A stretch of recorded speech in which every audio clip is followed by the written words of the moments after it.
Ya Allah. Assalamualaikum warahmatullahi taala wabarakatuh. Bismillahirrahmanirrahim. Alhamdulillahi rabbil alamin. Wassalatu wassalam ala al-habibil mustafa sayyidina wa maulana Muhammadinil karim wa ala alihi wa itratihi wa ashabihi ajma'in. Ashhadu an la ilaha illallah wahdahu la syarikalah wa ashhadu anna habibana wa sayyidana wa maulana Muhammadan abduhu wa rasuluh wa safiyuhu min khalqihi wa habibuhu addal amanata wa ballagha risalata wa nasahal ummata wa kashafa Allahu bihil ghummah. Allahumma salli wa sallim wa zid wa barik ala al-habibil mustafa sayyidina wa maulana Muhammadir rasulillah wa ala alihi wa itratihi wa ashabihi wa man walah, amma ba'd. Alhamdulillah, kita bersyukur kepada Allah Subhanahu Wa Taala. Dengan keizinan daripada Allah, kita direzekikan dapat bertemu lagi pada malam ini untuk sama-sama kita mendalami kitab Safinatun Najah Bima Yajibu 'alal 'Abdi li Maulah, karangan Asy-Syaikh Salim Ibnu Abdullah Ibni Sa'd Ibni Abdullah Ibni Sumair Al-Hadrami Asy-Syafi'i yang meninggal dunia di Tanah Abang, Jakarta pada tahun 1271 Hijriah. Semoga Allah memberkati beliau, para murid beliau, para guru beliau, dan juga kepada seluruh yang mendapat manfaat daripada kitab-kitab hasil karangan beliau biiznillahi subhanahu wa ta'ala. Allahumma amin. Para hadirin yang dirahmati Allah Subhanahu wa ta'ala, alhamdulillah, dalam pertemuan-pertemuan yang lepas kita telah meneliti berkenaan dengan rukun Islam dan juga rukun iman. Saya kira kita dah selesai rukun Islam dan iman, dan insya-Allah kita akan masuk pada malam ini tajuk pertama yang berkaitan dengan fiqh. Tajuk pertama yang berkaitan dengan fiqh, iaitu bicara berkenaan dengan tanda-tanda seseorang itu telah akil baligh. Melayu panggil akil baligh. Akil baligh ni kalau ikut bahasa Arab lah, akil maknanya yang sudah berakal, baligh yang telah sampai, iaitu umurnya sudah sampai kepada tahap dia itu dipertanggungjawabkan dengan hukum hakam syarak. Adapun sebelum daripada dia sampai kepada umur baligh itu, umur yang menyebabkan dia dipertanggungjawabkan dengan hukum hakam, atau dalam perbahasan fiqh kita panggil dia sebagai mukallaf, iaitu orang yang sudah dipertanggungjawabkan. Mukallaf iaitu orang yang, siapa dia mukallaf? Mukallaf adalah orang yang baligh, iaitu dari sudut umur dia sampai kepada tahap umur dewasa. Kemudian dalam masa yang sama dia juga akil, iaitu berakal. Tapi kita biasa sebut orang ni dah akil baligh. Akil baligh tu kita faham tentang isu dia dah sampai umur. Tapi asal kalimah akilun balighun itu adalah dari sudut bahasa Arab, merujuk kepada seorang mukallaf. Siapa mukallaf? Seorang yang akil, iaitu dia berakal, bukan orang gila, bukan orang sedang tidur, bukan orang sedang pitam, bukan sedang pengsan. Dia jaga dan dia mampu berfikir dengan baik, dan dia adalah baligh, iaitu sampai kepada had umur. Jadi seseorang yang berakal dan umurnya sampai kepada had dewasa yang akan kita bincang kepada hari ini, kemudian dia mendapat perkhabaran tentang agama Islam ini, iaitu dia hidup dan dia mengetahui tentang Islam, maka ketika itu dia dipertanggungjawabkan dengan hukum hakam, sama ada hukum hakam dari sudut akidah atau hukum hakam dari sudut syariat, dari sudut hukum fiqh. Jadi insya-Allah pada hari ini kita akan masuk kepada perbahasan berkenaan dengan tanda-tanda seseorang itu telah baligh. Dan kita semua alhamdulillah lah, melainkan anak-anak kecil, kita semua ni sudah mencapai usia dewasa yang mempunyai tanggungjawab hukum hakam. Baik, kalau dalam nuskhah kita ni, kita di muka surat yang ke-8, siapa yang ada nuskhah kitab Safinatun Najah cetakan Ruwaq Jawi ni, iaitu di muka surat nombor 8.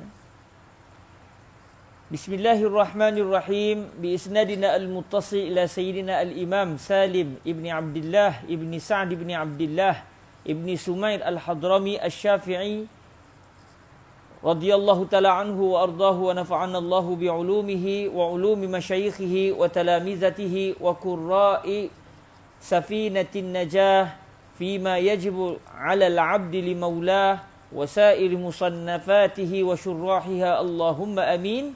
Qala rahimahullahu subhanahu wa ta'ala faslun alamatul bulughi thalathatun tamamu 15 sanatan fi dzakari wal untha wal ihtilamu fi dzakari wal untha li 9 sinin wal haidu lil untha li 9 sinin.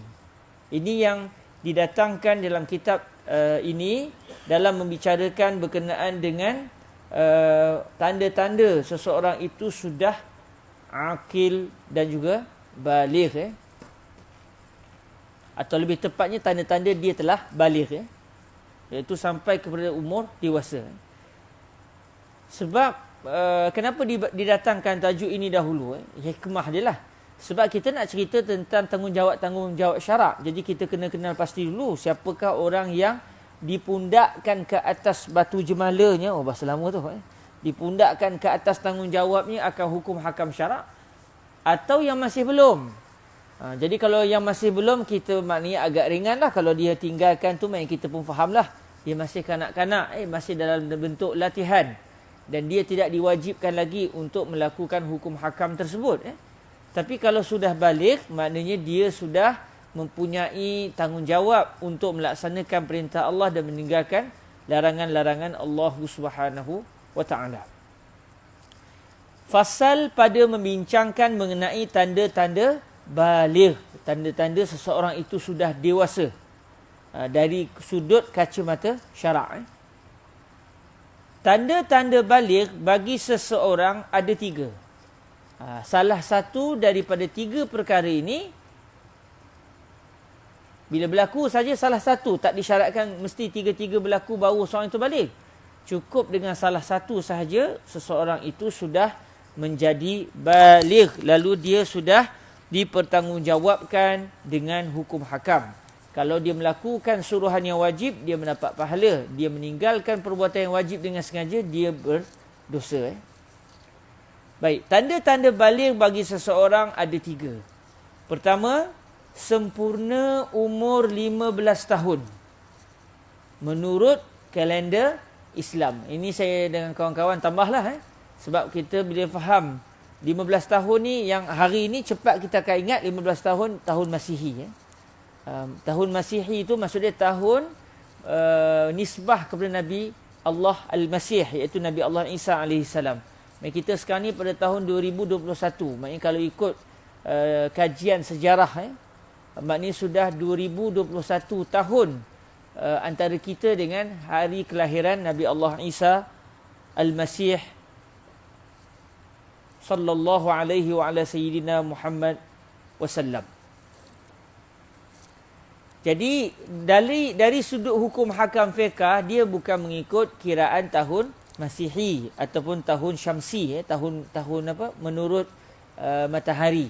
Sebaliknya, hukum hakam syariat kita ini bergantung kepada kalender Islam, atau kita kata sebagai kalender takwim hijri ataupun kalender bulan. Maknanya kita, hukum hakam kita berkait dengan bulan, bukan berkait dengan matahari. Jadi 15 tahun yang dimaksudkan di sini adalah menurut kalender Islam bagi lelaki dan perempuan. Tak kiralah sama ada anak itu lelaki atau perempuan. Kalau usia dia sempurna 15 tahun, dia sudah berlalu 15 tahun usia dia, maka ketika itu dia sudah menjadi seorang yang baligh. Sebab itu disebut tamamu 15 sanatan. Sempurna umur 15 tahun. Maksudnya dia dah masuk ke 16 tahun 1 hari ke atas. Maknanya kalau dia, atau dia cukup-cukup 15 tahun. Tapi kalau baru masuk tahun yang ke-15 tapi belum sempurna lagi setahun itu, dia baru berusia katakan 14 tahun 1 hari. Masuklah tahun yang ke-15 tapi tak sempurna lagi tahun yang ke-15. Maknanya dia masih lagi tidak menepati syarat pertama ataupun ciri yang pertama bagi seseorang yang telah baligh. Jadi ini tak kisahlah lelaki atau perempuan, kalau dia sudah berusia cukup genap 15 tahun atau sudah berusia 15 tahun 1 hari, sempurna 15 tahun dah masuk 1 hari atau 2 hari atau ke atas, maknanya dia sudah menjadi seorang yang baligh secara usia. Bukan dengan tanda yang lain lah, dengan tanda di atas dasar usia. Kalau dia tak pernah datang haid kalau orang perempuan, atau seorang lelaki itu tak pernah bermimpi basah, dia tidak mengeluarkan, dia tidak pernah keluar air mani dalam tempoh 15 tahun atau 16 tahun atau 17 tahun, tak keluar-keluar juga, dia tak balik lagi ke? Dia sudah balik. Habis dia tak keluar air mani. Kenapa dia balik? Sebab dia sudah sempurna 15 tahun. Ini yang pertama.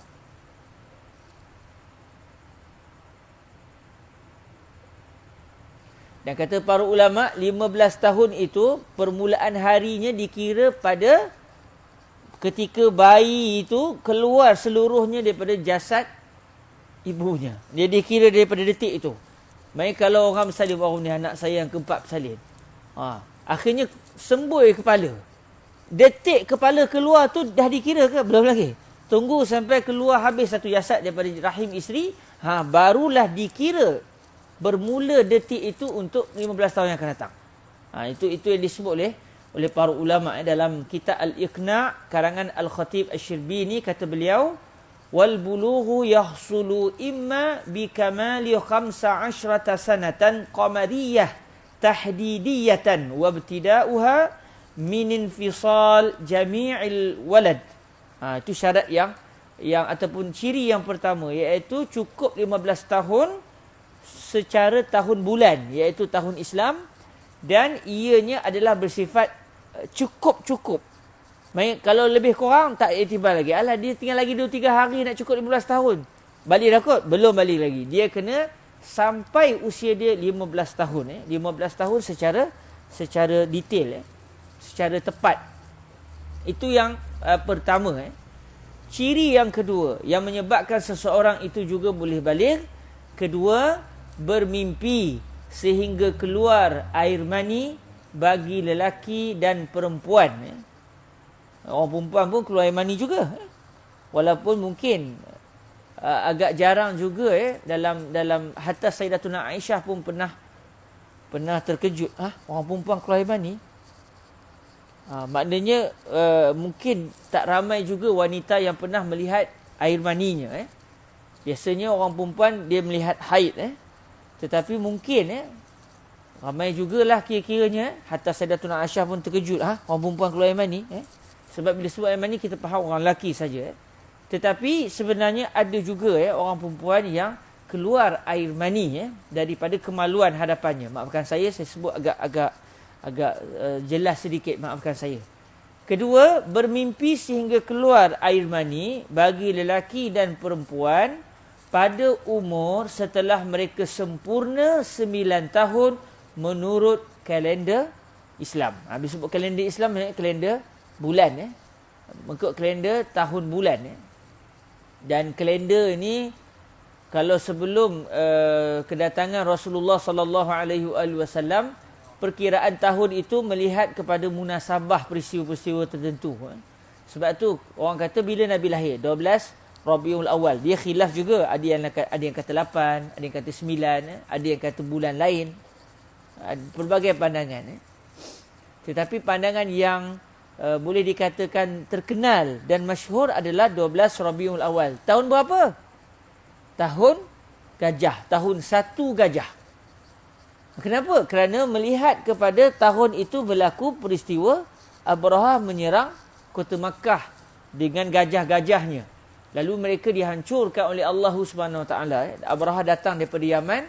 Abrahah beragama Kristian dan dia nak suruh orang tak payah lagi tawaf di Kaabah, tawaf di gereja dia yang dia bina di di Yaman. Dan sampai ke hari ini masih ada kesan-kesan tinggalan gereja Abrahah di Yaman. Ya. Kalau ikut jejak Rasul tu lah, saya sini tak pernah sampai ke Yaman lagi. Ya. Tapi kalau ikut dari segi jejak Rasulnya, maklumat-maklumat yang sampai kepada kita tu memang ada kesannya. Jadi akhirnya tahun itu tahun gajah. Maksudnya tahun 1 gajah. Tahun seterusnya tahun 2 gajah. Tahun keseterusnya tahun 3 gajah. Begitu. Bila datang satu peristiwa, Nabi menerima wahyu ketika berusia 40 tahun. Akhirnya di sisi orang Islam, tahun itu dipanggil tahun kenabian. Tahun 1 kenabian, tahun kedua kenabian, tahun ketiga kenabian. Akhirnya Nabi pun setelah 13 tahun berada di bumi Makkah Al-Mukarramah, Rasulullah SAW pun berhijrah ke kota Al-Madinah. Maka kalau ikut asalnya masa itu belum lagi, pada zaman Nabi belum masuk lagi tahun 1 hijrah, tahun 2 hijrah. Dia perkara ini berlaku perbincangan penetapan tahun 1 hijrah, 2 hijrah, 3 hijrah sampai kita ke hari ini ni. Ianya kalau ikut dari segi sejarah berlaku pada zaman Sayyidina Umar bin Al-Khattab. Apabila Sayyidina Umar sebagai pemerintah kadang-kadang dapat aduan dari sudut, orang kata apa, dari sudut undang-undang mahkamah, disebut orang ini telah berhutang dengan saya pada bulan Syakban. Akhirnya Sayyidina Umar kata, bulan Syakban yang mana? Bulan Syakban tahun ni ke? Tahun lepas ke? Tahun yang sebelumnya ke? Macam mana kita nak buat ni? Jadi tak jelas. Peringkat awal mungkin tak diperlukan lagi. Pada zaman Nabi tu tak timbul lagi isu-isu yang berkait dengan nak kejelasan dari sudut tarikh. Tapi pada zaman Sayyidina Umar, bila bumi Islam semakin melebar dan masalah-masalah jenayah, masalah-masalah yang berkaitan dengan jual beli berlaku, akhirnya perlu kepada rekod. Perlu ditulis rekod-rekod tersebut. Akhirnya saya beli barang ini pada bulan Syakban. Contohnya, itu je. Bulan mereka tahu, bulan apa? Bulan Syakban, Ramadan, Syawal mereka tahu. Tahun apa? Sudah. Akhirnya Sayyidina Umar panggil para sahabat bincang. Akhirnya bincang. Ada para sahabat mencadangkan hari kelahiran Nabi itu, tahun berlaku kelahiran Nabi itu kita iktibar tahun 1. Ada yang kata tak. Kita ambil munasabah yang lain. Akhirnya bincang, dapatlah kesepakatan akhirnya untuk menjadikan tahun berlakunya hijrah itu sebagai tahun 1 hijrah. Jadi pada zaman Rasulullah tak timbul lagi. Ya Rasulullah kunna fi as-sanah as-saniyah hijriyah. Para sahabat tak bincang dengan Nabi macam tu. Kita pada tahun 2 hijrah dulu ya Rasulullah, tak ada. Sebab tak muncul lagi istilah tahun 1 hijrah, 2 hijrah, 10 hijrah pada zaman Rasulullah sallallahu alaihi wasallam. Ianya berlaku kalau ikut dari segi rekod sejarahnya pada zaman Sayyidina Umar bin Al-Khattab radhiyallahu taala anhu wa ardah. Maka terus kita faham apa yang kita lakukan pada tahun awal bulan, awal tahun baru tu, bulan Muharram, 1 Muharram tahun hijrah yang baru tu, kita baca Yasin 3 kali kerana menyambut tahun baru, sah-sah bid'ah. Sah-sah bid'ah. Memang kenapa? Sebab zaman Nabi tak ada lagi istilah tahun baru. Mereka ada bulan tapi tak ada istilah tahun. Maksudnya apa yang dibuat oleh kita pada 1 Muharram baca Yasin 2 kali, 3 kali itu sah-sah bid'ah. Maknanya Nabi tak buat. Maksudnya haram ke? Itu satu perbahasan yang lain. Bid'ah dengan maksud Nabi tak buat, memang. Maksudnya haram ke Ustaz? Nanti dulu. Nabi kata Sayyidatuna Aisyah radhiyallahu taala anha wa ardaha telah berkata bahawa Rasulullah sallallahu alaihi wasallam telah bersabda, man amila amalan laisa alaihi amruna fahuwa raddun. Siapa saja yang telah melakukan satu amalan, contohnya baca Yasin pada awal Muharram, sempena tahun baru, sambutan tahun baru Islam, hijrah, baca Yasin sekali sebelum maghrib, sekali lepas maghrib. Tetapi kata Sayyidatuna Aisyah, Rasulullah sebut laisa alaihi amruna, dalam keadaan benda baru, benda yang dibuat itu tidak termasuk di dalam urusan kami ini, iaitu dalam agama kami ini. Jadi menurut Fadilatul Syekh Ali bin Jum'ah, guru kami, dan juga beberapa orang para masyayikh yang lain, ayat laisa alaihi amruna ni sangat penting. Yang mana Nabi nak menyatakan bukan semua benda yang tidak dibuat oleh Nabi dipukul rata ianya adalah haram. Sebaliknya haram apabila ia tidak termasuk di dalam kategori syariat. Tetapi kalau benda itu tidak dibuat oleh Nabi tetapi setelah ditimbang ia termasuk dalam umum syariat. Contoh baca Yasin. Baca Yasin baca Quran. Bukan kita buat awal baru kita buat berjoget joget ronggeng kan. Bukan kita baca mantra. Hei jebalang, hei tu, hei ni kan. Tadi pun khutbah pasal apa? Pasal amalan khurafat. Adalah tu berlaku di Perak tu. Saya tak tahu. Silap. Saya tahu. Saya tahu. Saya tak tahu. Itu tak betul pula. Jadi, kalau yang dibuat itu masih dalam lingkaran syarak, walaupun tidak dibuat secara persis oleh Nabi, tetapi dia termasuk dalam urusan agama ini, baca Quran, berdoa. Apa isi kandung doanya? Minta, ya Allah, jadikan tahun kami ini penuh dengan maksiat ke? Tak juga, doa yang elok-elok. Maka begitu, kalau dia masuk dalam urusan kita, maka dia tidak termasuk di dalam ancaman dalam hadis ini. Sebab Nabi kata, man amila amalan laisa alaihi amruna fahuwa raddun. Kata para ulama, raddun iaitu masdar yang dimaksudkan adalah isim maf'ul iaitu mardudun. Cuma orang Arab biasa kadang-kadang disebut dalam bentuk masdar tetapi yang diinginkan isim maf'ul. Kalau ikut terjemahan dia, maka ia adalah penolakan. Apa maksudnya? Iaitu ia adalah ditolak. Perbuatan yang dibuat dan tidak termasuk dalam urusan agama Islam, maka ia ditolak. Maknanya kalau ia termasuk dalam urusan agama Islam, bid'ah, Nabi tak buat. Tetapi apa yang dia orang buat? Baca Quran, Yasin 2 kali. Adakah Nabi kata jangan baca Yasin 1 hari lebih pada sekali? Tak salah ke baca 2 kali? Tak salah juga. Tapi diperbaca sebelum maghrib. Adakah Nabi kata jangan baca Yasin sebelum maghrib? Tak ada juga. Jadi maknanya dia masih dalam lingkungan kebenaran syariat. Walaupun tidak dibuat oleh Nabi, maka dia tidak termasuk di dalam ancaman ini. Tapi kalau yang dia buat itu tidak dibuat oleh Nabi, dalam masa yang sama tidak pula termasuk dalam urusan agama, dibuat dengan baca mantra, dipujanya itu, dipuja ni, diseru hantu tu, disentuh seru hantu ni, maka ketika itu benda yang tidak dibuat oleh Nabi dan tidak termasuk dalam urusan, maka ia termasuk di dalam ancaman hadis ini. Nabi kata fahuwa raddun, maka ia adalah ditolak.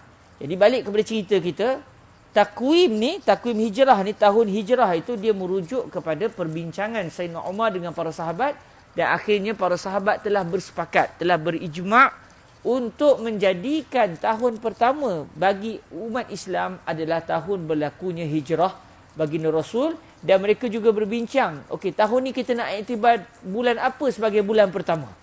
Sebab orang Arab dia tahu bulan, tapi dia tak ada istilah bulan mula-mula tu apa, sebab dia tak ada kalender. Bincang, dia kata bulan Zulhijjah orang tunai haji. Nabi kata siapa yang menunaikan haji dalam keadaan hajinya mabrur, diterima Tuhan, dia akan jadi seperti bayi yang sunyi daripada dosa. Mereka balik dalam keadaan mereka tu tidak ada dosa, macam anak-anak yang baru lahir. Jadi buka buku baru, cerita baru, bersih balik. Jadi kita iktibarlah bulan Muharram, bulan selepas haji itu sebagai bulan pertama. Sebab kalau nak kiranya, Nabi bukan berhijrah pada bulan Muharram. Sambutan hijrah Nabi bukan pada bulan Muharram, pada bulan Safar. Nabi berhijrah pada 27 Safar kalau ikut sebahagian kajian sejarah. 27 bermula Nabi keluar dan sampai ke Al-Madinah pada bulan Rabiul Awal. Ada yang kata sampai di Masjid Nabi itu yang tapak hari ini pada 12 Rabiul Awal yang jatuh pada hari Jumaat zaman tu. Okey. Maknanya yang kita kata tahun Islam tu adalah berdasarkan kesepakatan yang berlaku pada zaman Sayyidina Umar yang meletakkan tahun ini bermula daripada bulan sekian-sekian berakhir dengan bulan Zulhijjah, bermula Muharram berakhir Zulhijjah, dan tahun pertama itu diiktibar pada tahun berlakunya hijrah Rasulullah dan para sahabat. Jadi balik kepada isu kita tentang isu baligh ni, tanda kedua seseorang itu baligh adalah dia bermimpi. Bermimpi ni disebut atas dasar ghalib, kebiasaannya. Tak disyaratkan. Kalau, maafkan saya, bila fiqh ni kita agak kena sebut dengan agak terang. Bukan bermaksud je kalau air mani itu keluar tetapi bukan dengan cara bermimpi, tapi dengan cara-cara yang lain, maknanya dia tak balik. Balik juga. Tapi kenapa disebut bermimpi? Kerana air mani yang keluar dalam keadaan bermimpi ni tidak mengandungi dosa. Tetapi kalau keluar bukan dengan cara bermimpi, mungkin ada dosa. Mungkin ada dosa. Tapi kalau bermimpi, dia tidak berdosa. Maka mungkin dengan sebab itulah pengarang memilih bermimpi. Dan dalam kitab-kitab boleh sebut al-ihtilam. Dia banyak sebut al-ihtilam, iaitu bermimpi basah lah istilah kita. Bermimpi sehingga keluar air mani. Tak syarat mimpi sebenarnya, apa sahaja cara. Hatta disebut oleh para ulama, kalau dia sakit sekalipun. Katakan dia ada penyakit, selang beberapa keadaan keluar air mani. Air mani yang keluar dengan sebab sakit, bukan dengan sebab bersyahwat. Maka itu juga penyebab kepada hukum yang berkait dengan air mani. Maknanya walaupun air mani itu keluar dengan sebab sakit, tertakluk dia kepada hukum fiqh juga. Maknanya dia berhadas ketika itu. Bermimpi sehingga keluar air mani bagi lelaki dan perempuan. Tak syarat lelaki lah, lelaki dan perempuan sekali. Tetapi dengan syarat pada umur setelah mereka sempurna 9 tahun menurut kalender Islam. Menurut kalender Islam ni tambahan daripada saya dan kawan-kawan. Jadi maknanya kalau umur dia tak cukup lagi tak genap lagi 9 tahun tapi sudah keluar air mani, sama ada anak-anak lelaki atau anak perempuan, dia masih belum balik. Tapi kalau 9 tahun, genap 9 tahun, keluar air mani, sama ada mimpi atau dengan sebab-sebab yang lain, maka dia sudah balik. Yang ketiga, kedatangan haid. Ini bagi orang perempuan saja, anak-anak perempuan. Kedatangan haid bagi perempuan pada umur setelah dia sempurna 9 tahun menurut kalender Islam. Maksudnya kalau sempurna 9 tahun, seorang kanak-kanak perempuan umur dia cukup 9 tahun. Bukan baru nak masuk tahun yang ke-9. Dia dah masuk tahun yang ke-9 dan berakhir setahun itu. Maksudnya dia dah nak masuk tahun yang ke-10. Maka ketika itu kalau dia setelah usia dia sempurna 9 tahun keluar darah haid, maka ketika itu wanita itu sudah baligh. Sudah baligh. Maknanya biasanya orang perempuan balighnya lebih awal daripada orang lelaki. Cuma kata para ulama kita dalam mazhab Imam Asy-Syafi'i, yang disebut orang perempuan kalau usianya genap 9 tahun lihat darah haid maksud dia, maka dia telah balik. Kata para ulama iaitu takriban 9 tahun itu secara lebih kurangnya. Sebab dalam kitab disebut kalaulah umur dia dah nak dekat genap 9 tahun, katakan lagi 2 hari contoh 2-3 hari atau 4 hari atau lagi seminggu, katakan nak cukup genap 9 tahun, tiba-tiba di saat itu dia keluar darah, maka dia sudah dianggap balik. Walaupun usianya belum genap 9 tahun. Ini special sikit. Beza dengan air mani tadi. Air mani tadi mesti genap 9 tahun. Kalau kurang sehari keluar air mani, tidak diiktibar orang tu telah balik. Begitu juga kalau umur 15 tahun tu, mesti genap 15 tahun. Kalau dia tak pernah keluar air mani, tak pernah datang haid, bilakah dia akan balik? Apabila usia dia genap 15 tahun. Tapi dalam isu haid, ijtihad para ulama kita mengatakan 9 tahun tu maknanya kita kata secara lebih kurang lah. Maknanya kata para ulama tidak menjadi satu masalah lah sekiranya air wanita, kanak-kanak perempuan itu telah keluar darah haid sebelum berusia 9 tahun, iaitu pada kadar waktu yang tidak dapat diisi padanya haid dan suci. Maknanya kalau lagi dia keluar haid, tak cukup umur 9 tahun. Tetapi waktu yang nak pergi kepada genap 9 tahun itu kadar waktu itu tidak cukup untuk dimasuki oleh haid dan sekurang-kurang suci, maka tidak menjadi masalah. Apa maksudnya? Okey, dalam mazhab kita, mazhab Imam Asy-Syafi'i radhiyallahu taala anhu, sekurang-kurang haid, nanti kita akan jumpa dalam perbahasan haid nanti sekurang-kurang haid adalah 24 jam. Yaum wa lailah, dalam kitab disebut yaumun wa lailatun. Sekurang-kurang seorang wanita itu dia keluar darah, dan darah itu diiktibar sebagai haid apabila darah itu keluar dalam masa 24 jam. Sekurang-kurang haid. Maknanya katakan satu orang perempuan dia keluar darah pukul 8 pagi contoh. Kemudian darah tu terus berterusan keluar sampai sebelum 8 pagi esok. Terus keluar. Bila pukul 8 pagi esok berhenti terus darah. Dah tak keluar dah darah. Berterusan darah tak keluar. Jadi apa status darah yang keluar selama 24 jam, yang hanya keluar 24 jam itu, haid atau tidak? Haid. Jawapannya adalah haid, kerana telah berlaku sekurang-kurang tempoh bagi haid, iaitu 24 jam. Nanti kita akan jumpa dalam perbahasan haid. Cuma dalam kitab ni dibincangkan tidak terlalu dalam lah. Sebab isu haid ni sampai kata Al-Imam Nawawi, dalam isu haid, nifas, istihadah ni, sampai kata Imam Nawawi, ada juga para ulama yang tersilap pada zaman beliau. Dari segi nak memahami hukum hakam berkenaan dengan haid, nifas, istihadah ni. Sehingga kalau dalam kitab Al-Majmu' itu, perbahasan tentang haid dikupas begitu panjang oleh Al-Imam An-Nawawi. Tapi dalam kitab kita dia bawa sekali lalu je.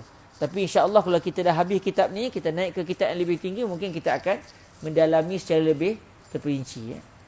Jadi dalam kitab-kitab fiqh disebut sekurang-kurang haid adalah 24 jam.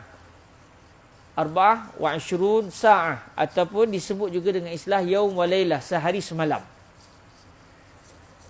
Kalau kurang, keluar 5 jam je. Sama ada, contohnya, hari pertama keluar sejam je. Hari kedua keluar sejam je. Hari ketiga keluar sejam je. Contoh, hari keempat pun darah turun sejam je.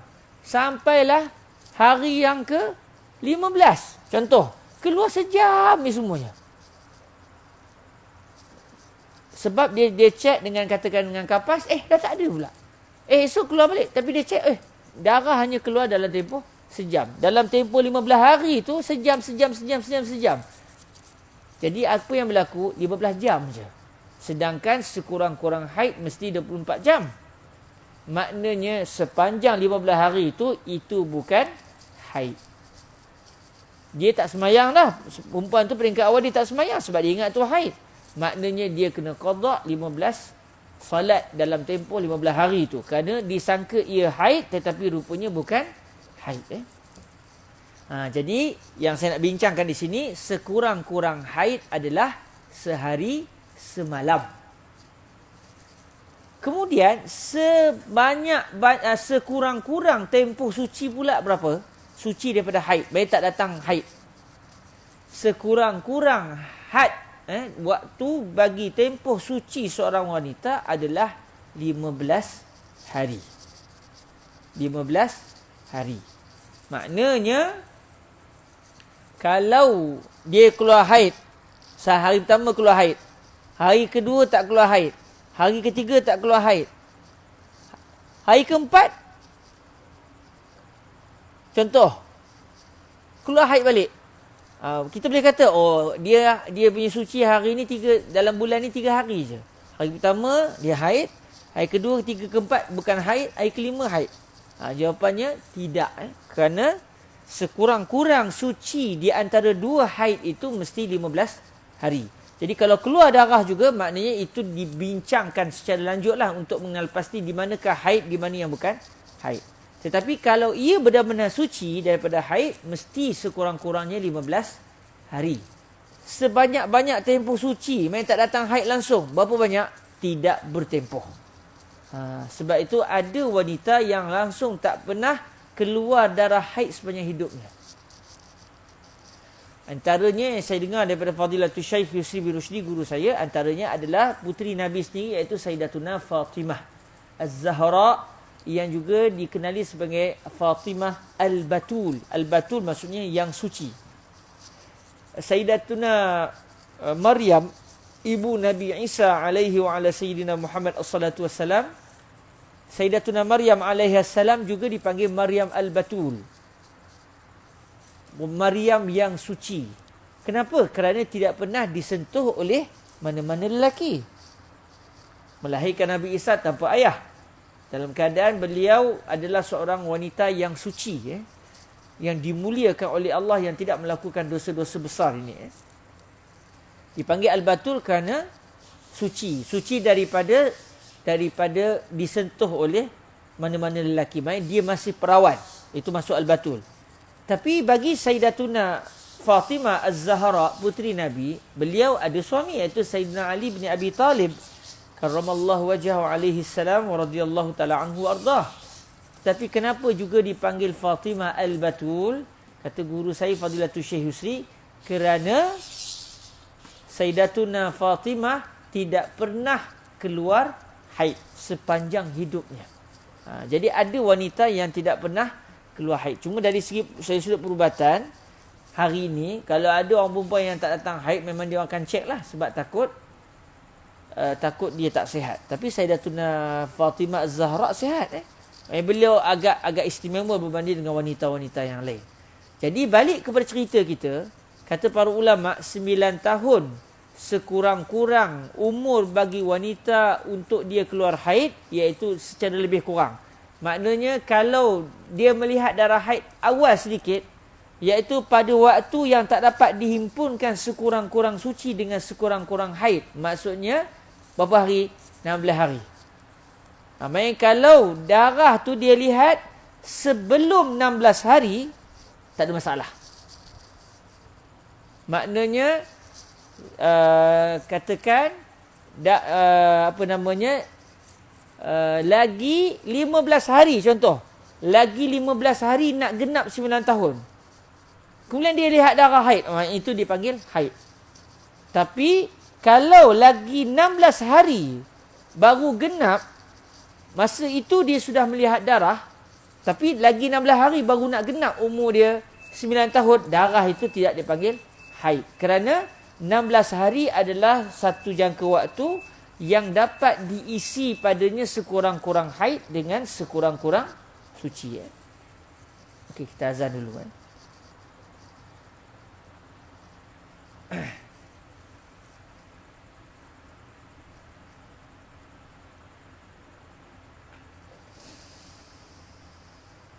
Allah.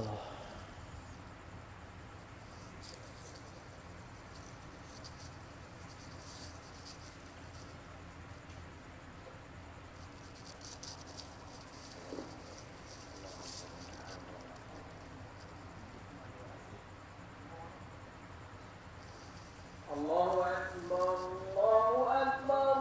Allahu Akbar, Allahu Akbar.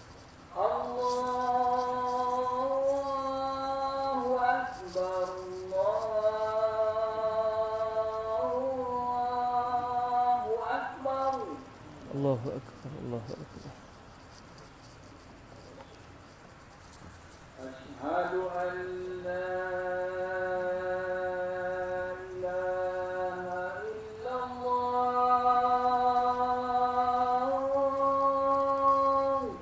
أشهد أن لا إله إلا الله.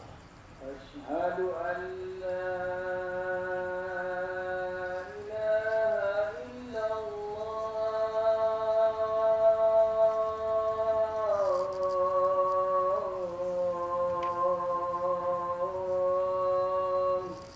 أشهد أن لا إله إلا الله.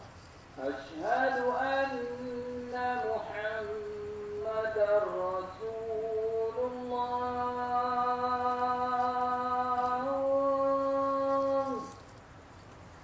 أن سيدنا محمد أشهد رسول الله. أن محمدا رسول الله.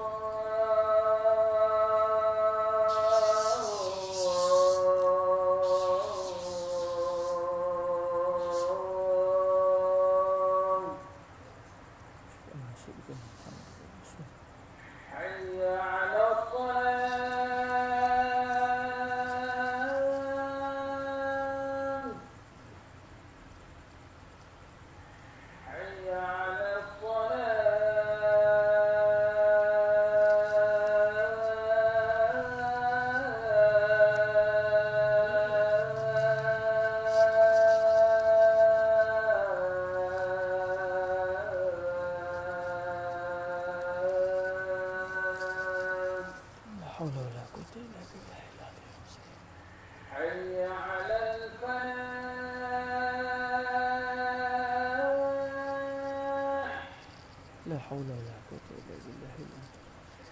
حي على الفلاح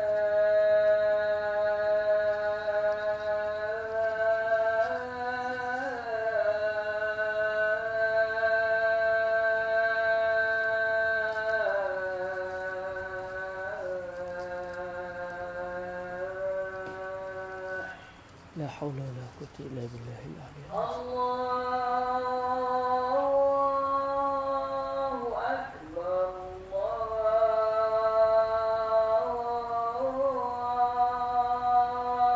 أكبر Allahu akbar. لا إله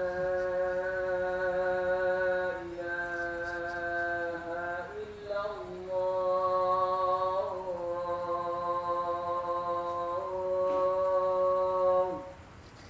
Wa ana asyhadu an la ilaha illallah wahdahu la syarika lahu wa anna sayyidana Muhammadan abduhu wa rasuluh. Raditu billahi rabban wa sayyidina Muhammadin rasulullah bil islam dina. Allahumma rabb hadhihi ad-da'wati tammah was-salatu qa'imah. Ati sayyidina Muhammadan al-wasilata wal fadilah wa asyrafah wa darajata ar-rafi'ah wa ba'athu maqaman mahmudan alladhi wa'adtah.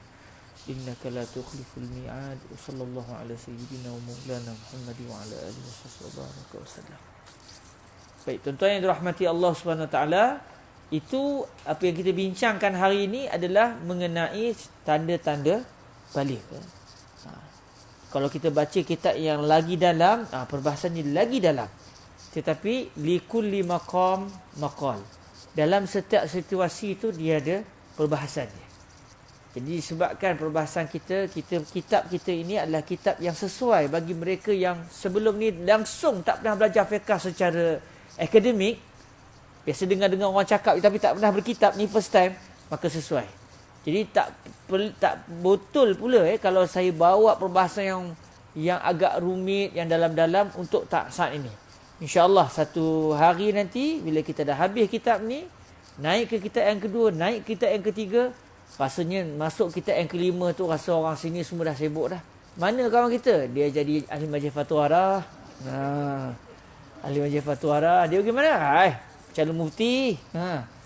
Masa tu saya pun dah tak laku lah. Saya pun dah tak laku dah.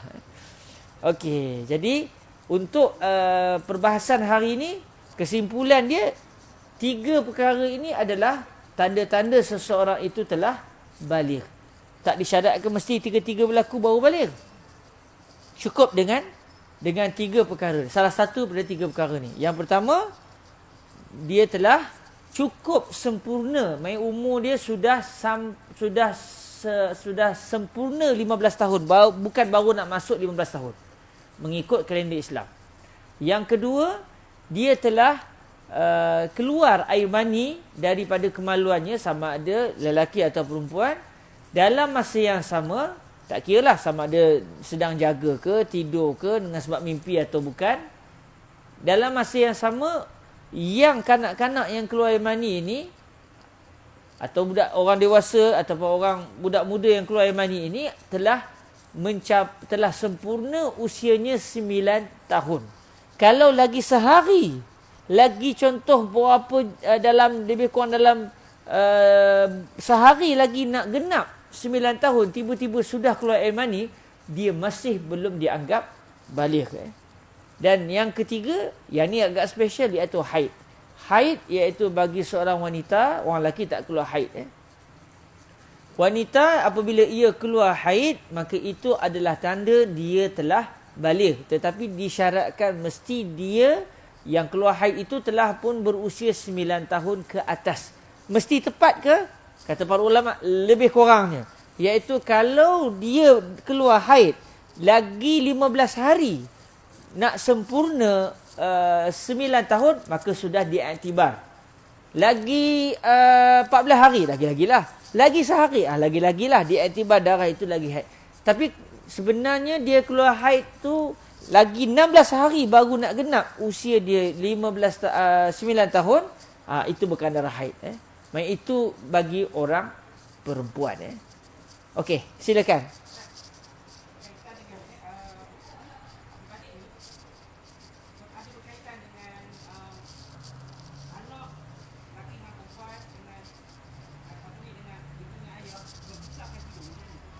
Okey, ini satu adab Adab iaitu memisahkan anak lelaki dan anak perempuan di tempat tidur dipisahkan dipisahkan di tempat tidur dia adalah satu adab dia tidak diwajibkan dalam kitab. Para fuqaha kita bila mengkaji perbahasan ini, ia tidak diwajibkan tetapi disunatkan di dalam Islam. Kerana memang Rasulullah sallallahu alaihi wasallam sendiri meminta anak-anak lelaki dan anak-anak perempuan ini dipisahkan di tempat tidur. Supaya apa? Supaya mengelakkan daripada terbuka aurat, dan dalam masa yang sama demi supaya tidak berlaku benda-benda yang tak elok antara lelaki dan perempuan dalam rumah. Kita kata sumbang mahram. Jadi sebab itu dari kecil lagi antara adab yang diajar oleh Islam adalah kita memisahkan tempat tidur. Sebab tu bagus kalau kita ada rumah 3 bilik. Rumah 3 bilik, maknanya 1 bilik untuk ayah dan ibu, 1 bilik untuk anak lelaki, 1 bilik untuk anak perempuan. Kalau kita tak ada 3 bilik, maknanya kita kena carilah, buat partition ke apa semua. Macam saya ingat saya kecil-kecil dulu, duduk di Gombak Setia. Di flat itu, kebanyakan rumah ada 1 bilik je. Flat di Gombak Setia, flat lama. Sewa tak naik-naik, tak kau sekarang naik tak tahu lah, RM130 je. Berapa puluh tahun duduk situ pun 130 juga. Rumah flat bandaraya di Gombak tu, di KL lah senang ceritanya. Kebanyakan flat yang lapis-lapis lama ni 1 bilik je tuan-tuan. Bayangkan mak ayah dan sahaja yang ada di bilik. Anak-anak lelaki perempuan tidurlah ramai-ramai. Sebab tu banyak kadang-kadang isu-isu sosial ni berlaku di kalangan orang di bandar. Tapi kebetulannya dalam banyak-banyak tu, dalam flat kami tu, ada dalam satu tingkat tu ada 2, 4, ada 2, 4, ada 10. Dalam satu tingkat ada 10 rumah saja yang ada 2 bilik. Antaranya alhamdulillah kami. Peringkat awal pun sebilik juga. Tapi bila anak-anak dah besar ni, ayah saya minta dan dapat rumah yang 2 bilik. Tapi saya tak ada bilik. Ayah 1 bilik dengan mak, adik-adik perempuan 1 bilik, awak tidurlah kat depan. Kalau lepas subuh tidur, mak saya saja buka pintu besar-besar. Biar jiran tengok, tidur lagi. Itu cara didikan ibu saya. Jadi awak tak mau pun bangunlah juga bangunlah awal. Sebab kalau tidak nanti mak masa nak kemas tu dia buka pintu luas biar orang menengok anak jantannya tidur lagi. Jadi saya tak ada bilik lah. Sebab itu kerana apa? Kerana apa? Nak dipisahkan di antara anak lelaki dan anak perempuan. Sebab tu kata Fadilatul Syekh Yusri, guru saya, antara adab yang kita kena didik anak-anak daripada kecil lagi, jangan dia buka pakaian di depan adik-beradik dia. Walaupun dia masih kecil. Contoh lagi, jangan kalau dia nak tukar baju, kita pergi tukar baju dia depan adik-adik dia. Jangan. Walaupun tidak wajib, tidak berdosa, tetapi dari sudut adab yang dia akan memberi kesan kepada pewatakan kanak-kanak tu bila dia besar nanti, kalau dia nak tukar baju contoh, masuk bilik kunci. Walaupun dia masih kanak-kanak. Supaya dari kecil lagi dia tahu bahawa dia kena jaga kehormatan dia dan tak boleh orang melihat aurat dia. Itu di antara perkara yang disentuh oleh para fuqaha, cuma ia tidak wajib. Ia tidak sampai ke tahap wajib lah. Dia disunatkan untuk dipisahkan tempat tidur anak-anak lelaki dan anak-anak perempuan. Menjawab soalannya. Allah barik fikum. Okey, ada soalan lain? Rasanya kita sampai di alamatul bulugh saja. Yang seterusnya nanti kalau ada pertemuan besok malam, kita akan masuk kepada syarat-syarat menggunakan batu dalam istinja. Mungkin tuan-tuan tak pernah guna batu. Siapa dalam ramai-ramai ni pernah istinja guna batu? Berani angkat tangan. Siapa pernah istinja guna batu? Pernah 1, 2, 3. Oh, tak berani maklum batu lu. 1, 2. Batu, tak kisahlah, yang penting ada guna batu lah. 3. Berapa orang lagi? 4 4 orang.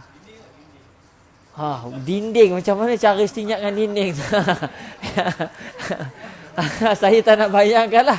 Okey, apa-apa pun kita istinja dengan dinding boleh tak boleh, besok kita akan bincang.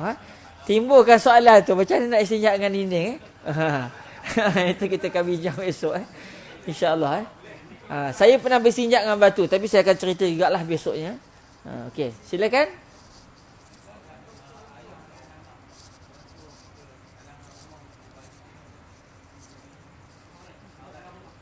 Aurat kita dengan anak-anak. Nanti kita akan masuk dalam tajuk aurat. Ada perbahasan tentang aurat. Aurat seorang dengan seorang, aurat dia dengan, kalau seorang perempuan dengan orang perempuan yang lain, ada macam mana. Boleh saya tangguhkan tu sebab nanti kita akan masuk juga. Boleh tak? Nak segera.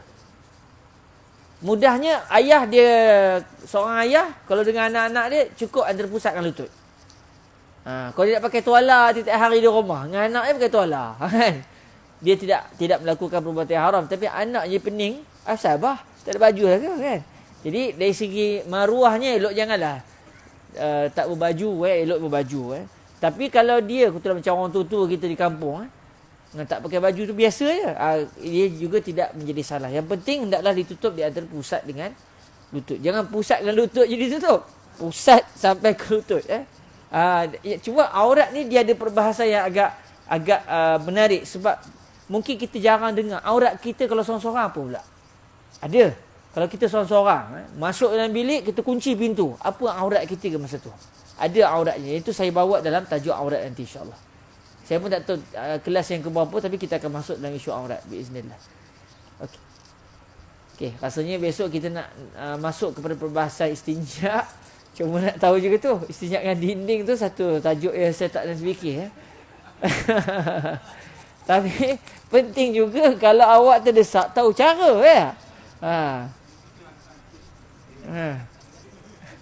Manalah tahu kamera tiba-tiba tak jumpa cara adalah caranya. Kawan-kawan dah bagi tahu macam cara nak nak bertinjak tu. Okey, tapi hari ni kebanyakan kita guna air.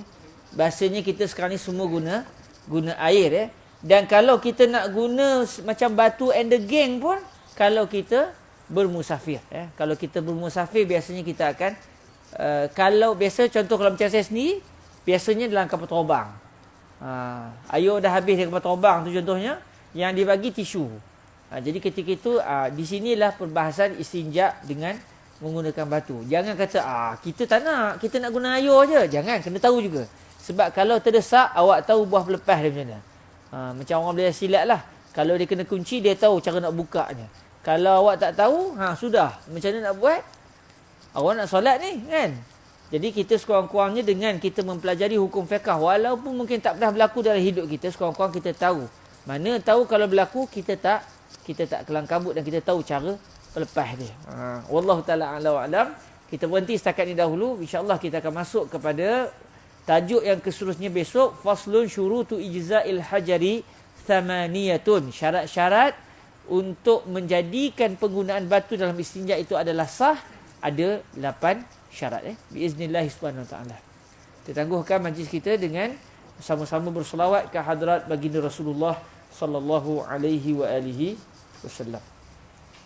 اللهم صل أفضل صلاة على أسعد مخلوقاتك سيدنا محمد وعلى آله وصحبه وسلم عدد معلوماتك ومداد كلماتك كلما ذكرك الذاكرون وغفل عن ذكره الغافلون.